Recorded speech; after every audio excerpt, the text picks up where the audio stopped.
Information is king. And how do you get information? You open your horizons. You look at your options. You look at what you have. So it isn't just when the S hits the fan, as we've used profusely in this conversation. It's also looking at options of things you can do. And we forget. I forget all the time. And then suddenly I get a eureka and I say, wait a minute, is this the best we can do? So when you do that, you start coming up with solutions. And the solution isn't necessarily black and white. It's very often gray. Some experts chase attention, but the smart ones build authority. You're listening to the Authority on Demand podcast, where credibility becomes your competitive advantage. Every week, we're pulling back the curtain on how founders and leaders turn expertise into inbound demand through books that position, media that converse, and strategies that actually move the needle. I'm Danielle Hutchinson, your host and Chief Creative Officer at Authority on Demand. Now, let's turn your authority into leverage. Hey everybody, so what if I told you that the key to personal growth, happiness, and success isn't luck, talent, or even hard work, but mastering a certain mindset, a way of looking at the world like an entrepreneur, even if you never plan to start a business? That's the captivating idea behind our guest Carl Wolf's new book, Life Lessons from a Serial Entrepreneur, Ideas That Can Change Your Life. As a wildly successful founder who's built and sold companies across industries, Carl knows that entrepreneurship isn't about business, it's really a life skill. It's about turning obstacles into opportunities and lessons into failures, creating value in everything you do. And to let your curiosity, not your fear, be your guide. So we're going to be chatting about all those principles and learning about some writing tips from Carl here. So, Carl, welcome to the show. I'm excited to dive in. Thank you. Let's start. Hey, real quick before we jump back in, if you're loving what we're doing here, hit that subscribe button and drop us a like. We're bringing you the best authors, the most real conversations, and all the writing wisdom that you didn't know you needed. So stick around because it only gets better from here. All right, now let's get back to the conversation. Yeah, let's talk a little bit about you. You've had an incredibly varied and successful entrepreneurial journey. So tell us a little bit about that. And what do you think has been the key to your ability to succeed across such different industries? Well, very, very driven. I'm now 82. I grew up in the 50s and the 60s. And that was when there were a lot of people in the United States who were middle income, who parents were very much, and my peers were very much driven to get ahead. So, and the high school, the original high school I went to, which was Weequahic High, was a high school like you've heard of Erasmus High in Brooklyn, was a very, very high success rate of people who um, challenged and moved ahead. So I was driven, very much driven to be successful, but I had blinders on, was not, when I was younger, was just doing the task, very serious. I mean, I had a lot of friends. I was very social. I was very happy, generally speaking, but I had blinders on, and I just wanted to move ahead. And that was to be successful in business and life. And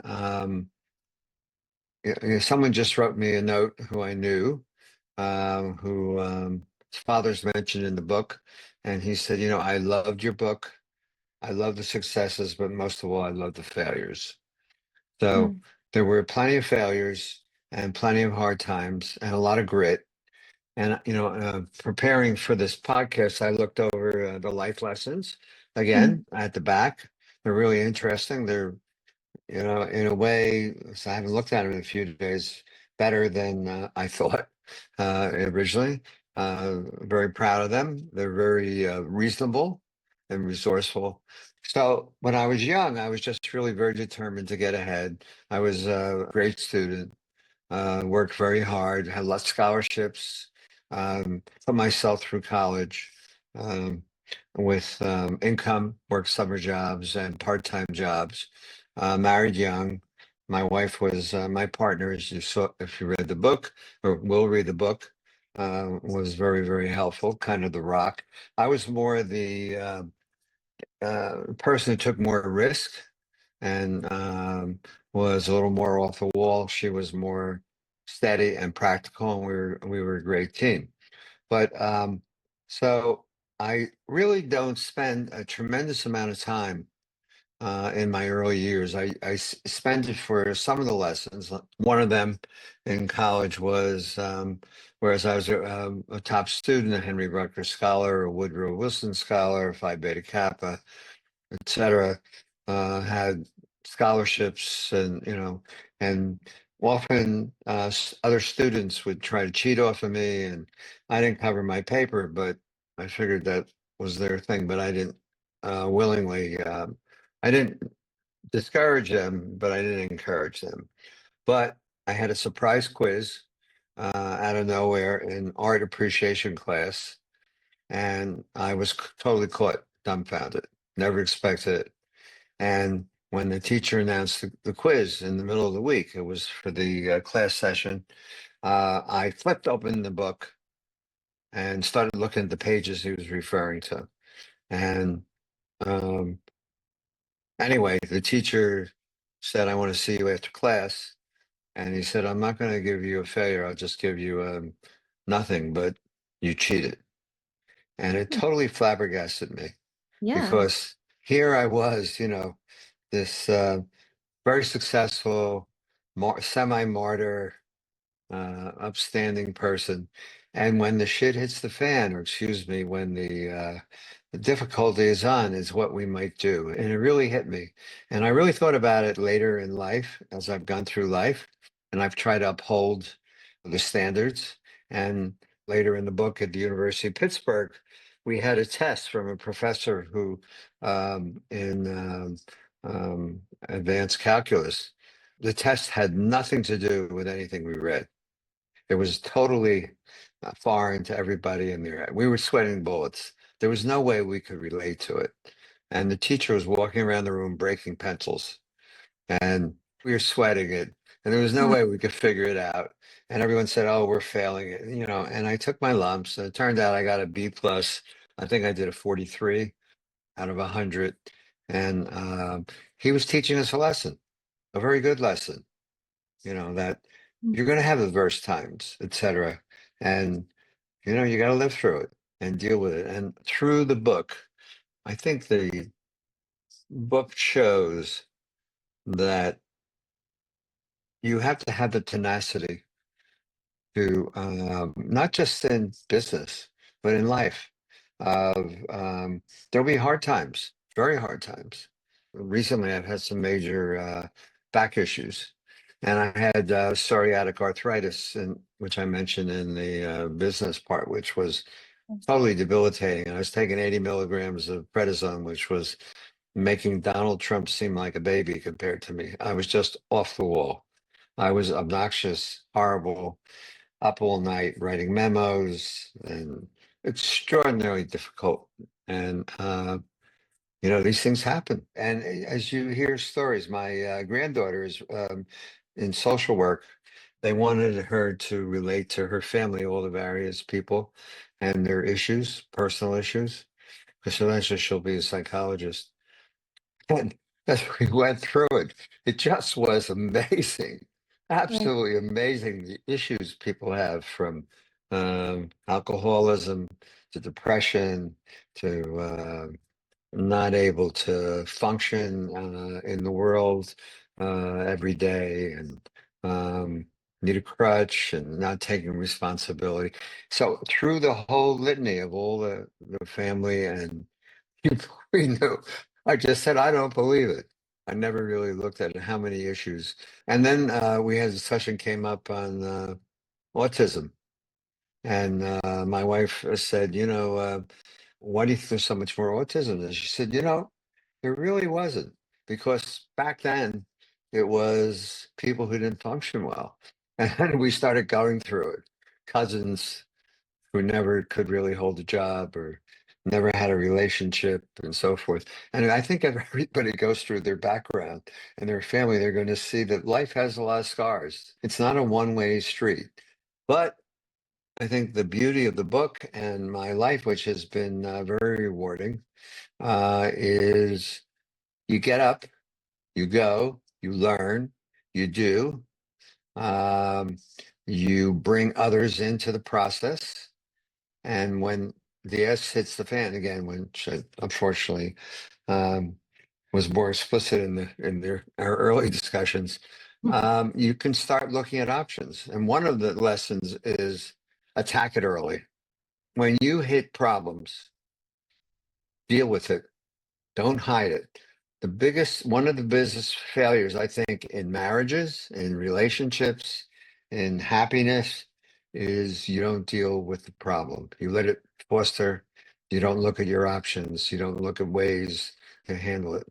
So, as an example, right now, so I've had 3 back operations, Oh. and I still have some problems and my hips are very, very weak. It's very annoying. I taught spin, played tennis, worked out, extraordinarily athletic.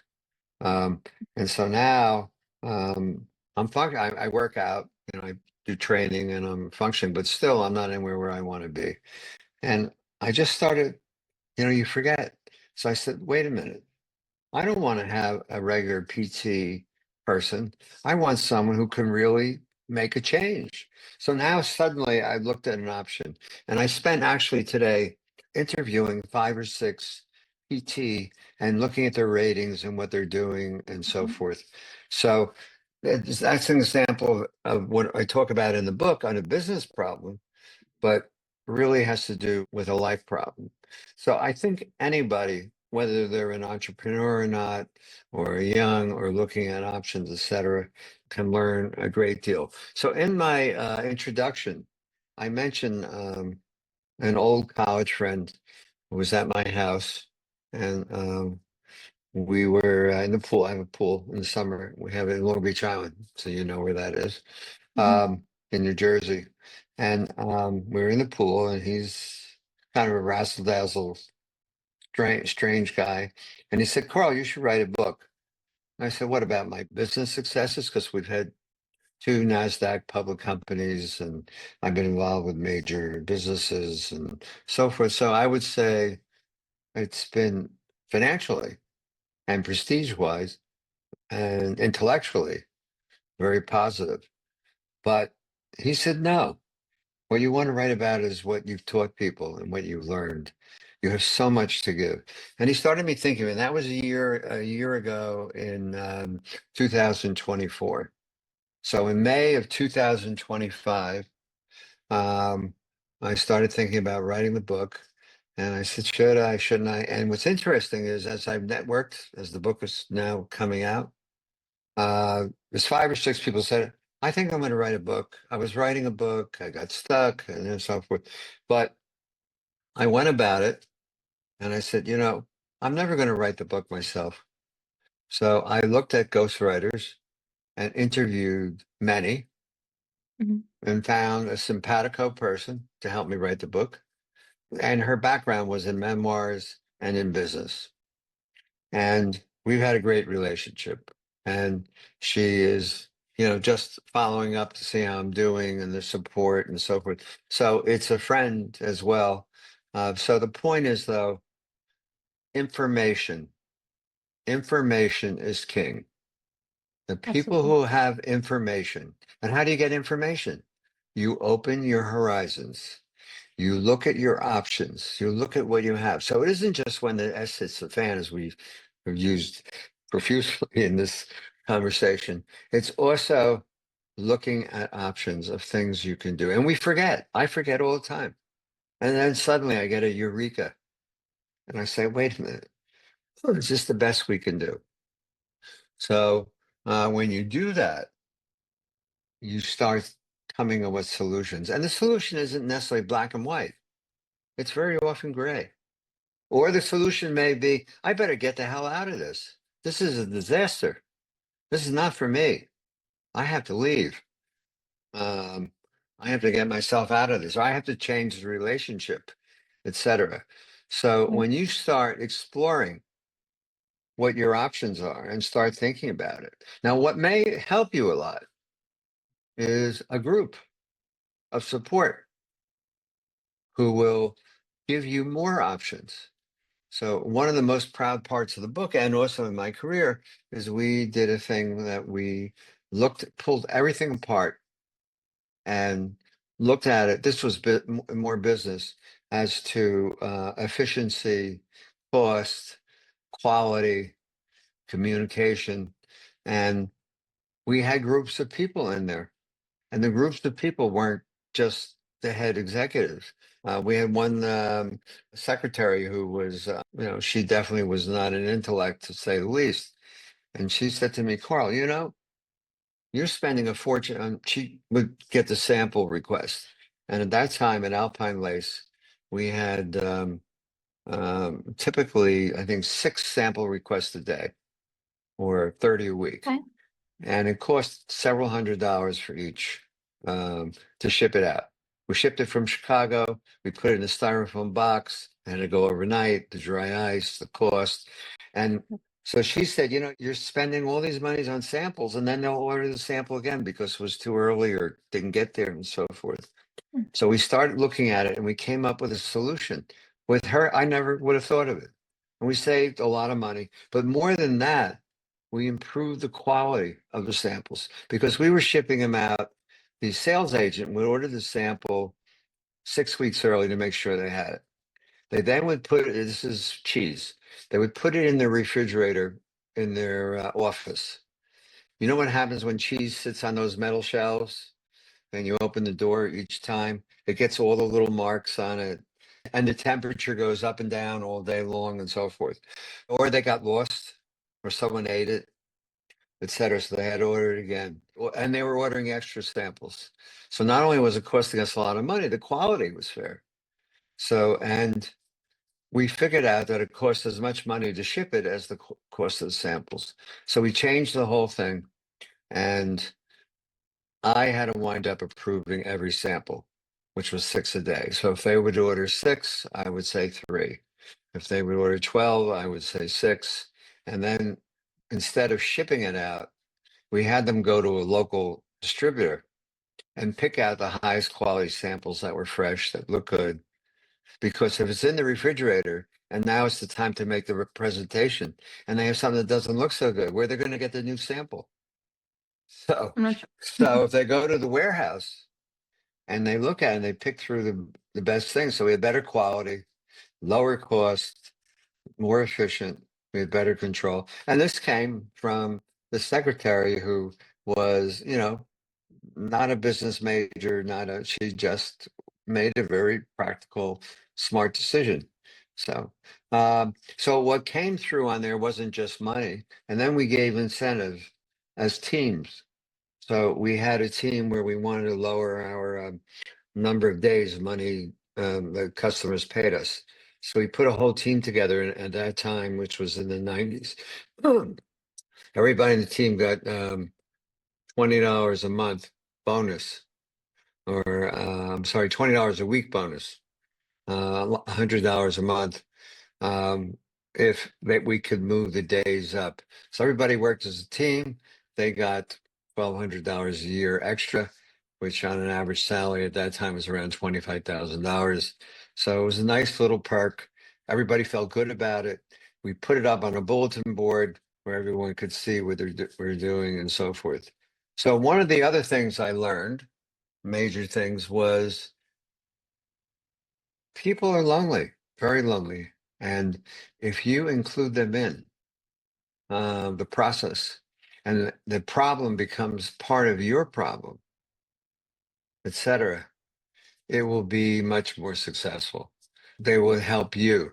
So one perfect example of that is we had a major sale of the company about ready to happen, and we had stock turmoil. It's called a short raid and so forth. And we had a Dutch company who was willing to buy us. And our bankers said, oh, it'll blow over. Nobody will pay attention to it, etc. So greed can get in the way. So I said, okay. And then it didn't blow over. And then the Dutch company said, with all this going on, etc., we like you, but it's just too much happening. Instead, if I brought them in as my partner in the problem, and the problem was labels. The definition of low-fat cheese was first being defined by the U.S. government. So it was at no man's land. So the reason they didn't buy it, they said, is this is unknown. And the parent company in Holland is too nervous about this new frontier. So instead, if I brought them in early and said, here's something brewing, instead of listening to the advice, don't worry about it, it would have been our problem. And not that we necessarily would have had the deal done, but it would have been done the right way. So it's very important that when you have an issue, to bring others in it with you and open it up. And you'll be amazed at the ideas that come through and the options you have, et cetera. So that is some of the very, very important things I've learned through the process.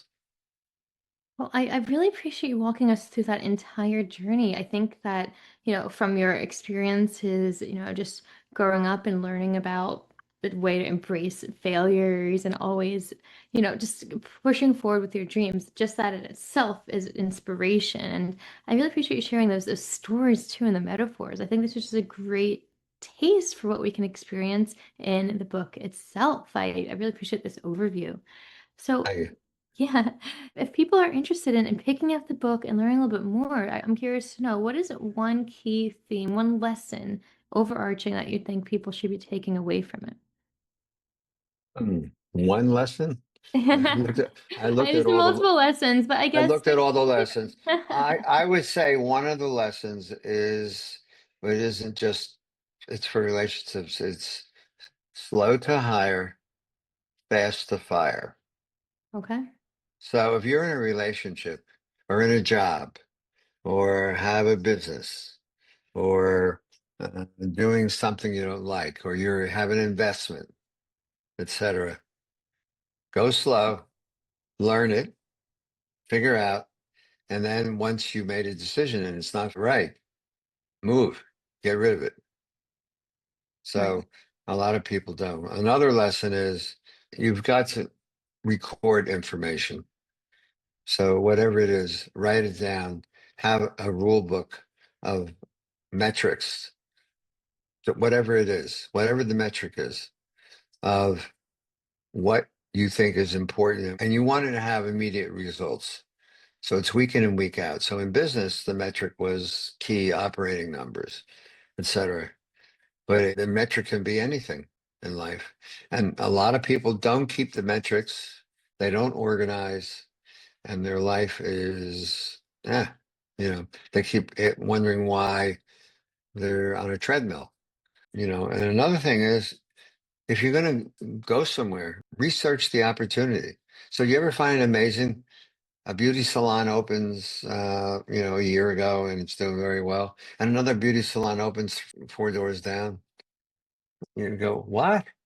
Or a bakery Right. or whatever. If you're going to go into a business, you have to research.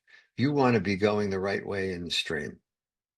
You want to have fair competition. You want to have ethical competition.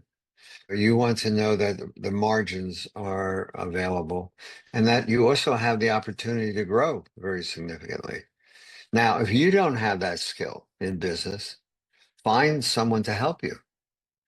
So many people just head into something. And often when I'm interviewing people for jobs over the years, I'd say about 40% of people in America started their own business at some point and it didn't work out.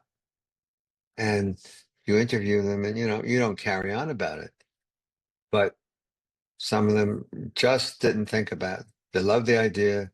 They didn't think it through. They didn't get the help. They didn't get the professional help, et cetera. And then they didn't organize and keep the numbers and manage it, so forth. So if you have a product, a concept, an idea, that makes sense, you now have to proof it out. So go to someone you trust. Has to be someone you trust, and help them, have them work through you. The other thing is, if you're going to go into business with someone who has a very different philosophy than you, don't. Don't. It's not going to work. It's not going to work. So those are more lessons. Yeah, and there's a lot of lessons to be learned in your book. And guys, if this resonated with you, well, of course, go ahead and, check out the book and learn more about those lessons. But thank you for that overview. It's a great way to kind of get a taste for what we could be expecting. Sure. So yeah, I mean, I really appreciate you coming on today and sharing about your book and your story and your journey. And I guess I'm just curious to know now, if people want to reach out and get in touch and learn a little bit more about what you do and your book, where is the best place for them to head to? To get in touch with me? Of course, or just stay connected. Of course, we have the book on Amazon, and people can Right. with the link. Any other links that people can be Oh, connected? it's on Walmart right now, and I think it will be on Barnes and Noble and so forth. So you can get the book in a whole variety of areas. We're also coming out with a hard copy. We now have on Amazon, it's on sale for 99 cents as an ebook, and it's as a paperback, I think it's 18.99. So the hard copy will be out probably in about 2 weeks, etc. And hopefully we'll have to see where we go. But the marketing people are indicating that they think it will be a bestseller. The first, it's already a bestseller as new books in the new book categories, and the reviews we're getting are very, very positive, which is really nice to hear. So I'm so pleased with that. Um, No, that's okay, amazing to hear. Yeah, that's some incredible stuff, and congratulations on the bestseller status. I know it's not an easy feat, and you've worked really hard at it, and here it goes now, right? So I yeah, appreciate that, and yeah, and everybody, go ahead, click on the links, learn a little bit more about everything that Carl Wolf has to offer. He's got years of experience and knowledge, and all these insights that we've heard today, and even more so in the book itself. So. Again, click on over to the links, get in touch, get connected, and keep learning. It's been a pleasure having you on, Carl. And until next time, everybody, just keep writing, keep leading, and keep inspiring. We'll see you next time on the Authors on Mission podcast. thank you so much. That's a wrap on another episode of the Authority on Demand podcast. If today's conversation sparked something in you, don't keep it to yourself. Share this episode with a founder or leader who's ready to stop being the best kept secret in their industry. If you want to turn your expertise into inbound demand, head to authorityondemand.com to see how we help clients go from unknown to in demand. I'm Danielle Hutchinson, and I'll catch you on the next one. Now, go build some authority.